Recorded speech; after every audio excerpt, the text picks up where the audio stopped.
एक आदमी बड़ा खुश होकर अपनी हाइबरनेशन मशीन में जाता है। उसे 90 साल की नींद लेनी थी। उसका सोचना था कि जब वो जागेगा तो एक नई दुनिया में होगा, लेकिन जैसे ही वो आराम से लेटता है उसे कुछ अजीब लगता है। मशीन गड़बड़ कर रही थी। वो जल्दी से बाहर निकलना चाहता है लेकिन दरवाजा जाम हो जाता है। बहुत कोशिश के बाद वो किसी तरह बाहर आ जाता है। अब वो डर जाता है कि कहीं कोई बड़ी गड़बड़ तो नहीं हो गई। वो कमांड सेंटर की तरफ भागता है ताकि कैप्टन को जगा सके और बता सके कि लोग अपने टाइम से पहले उठ रहे हैं। वो कई टूल्स इस्तेमाल करता है लेकिन कैप्टन का दरवाजा खुलता ही नहीं। अब उसके पास बस एक ही तरीका बचता है, धरती को मैसेज भेजना। लेकिन जहाज और धरती के बीच इतनी दूरी थी कि मैसेज पहुंचने में 19 साल लगते और जवाब आने में 36 साल, यानी पूरा चक्कर 55 साल का। इतना इंतजार कोई नहीं कर सकता था। थक हार कर वो उम्मीद छोड़ देता है। वो अकेलेपन से परेशान होकर जहाज में इधर उधर घूमता रहता है। एक दिन उसे लगता है कि जहाज में कोई और भी है। उसका दिल तेज धड़कने लगता है। शायद वो अकेला नहीं है, लेकिन पास जाकर पता चलता है कि वो इंसान नहीं, एक रोबोट है। अब उसकी रोज की लाइफ बस एक कमरे में रहना और वही पुराना खाना खाने तक सीमित रह जाती है। कई साल ऐसे ही बीत जाते हैं। फिर एक दिन उसे एक लड़की दिखाई देती है, हाइबरनेशन मशीन में सोई हुई, बहुत खूबसूरत। वो एक गलत फैसला लेता है। वो लड़की ऑरोरा को उसकी टाइम से पहले जगाने का सोचता है। अपनी टूल किट से मशीन में छेड़छाड़ करके वो ऑरोरा को जगा देता है। अब जहाज में सिर्फ वही दो लोग हैं, तो धीरे धीरे दोनों एक दूसरे के करीब आने लगते हैं। ऑरोरा के बर्थडे पर जिम रोबोट वेटर की मदद से उसके लिए पार्टी रखता है। सब बहुत अच्छा चलता है। ऑरोरा कहती है कि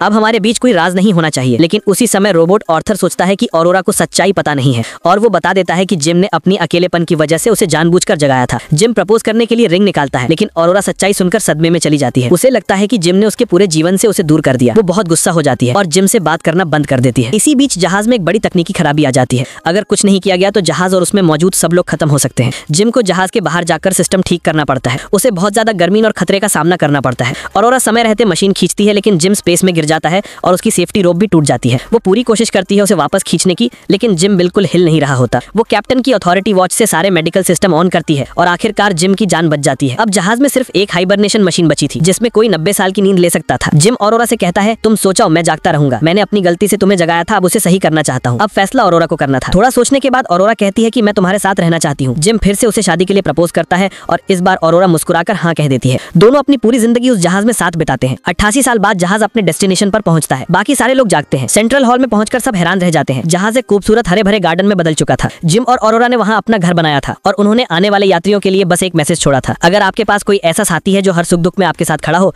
तो आप जिंदगी कहीं भी किसी भी हाल में खूबसूरत बना सकते हैं।